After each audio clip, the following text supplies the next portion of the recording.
Gugurnya prajurit TNI kini bertambah menjadi 4 orang. Keempat yang berhasil dievakuasi pada Rabu kemarin, termasuk jenazah Prato Miftahul Arifin yang jatuh di jurang sedalam 15 meter saat terjadi baku tembak.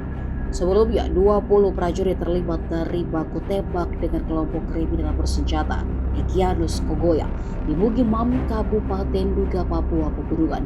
Dari 20 prajurit itu, 16 diantaranya berhasil selamat dan sadar, sementara 4 gugur. Jenazah dievakuasi pada Rabu 19 April sekitar pukul 7 waktu Indonesia Timur di helipad Lanut Yohanes Kapiau, Timika.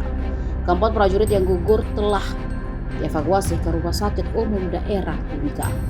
4 prajurit ini gugur dalam tugasnya menyelamatkan pilot Susi Air Kapten Philip yang disandra KKB.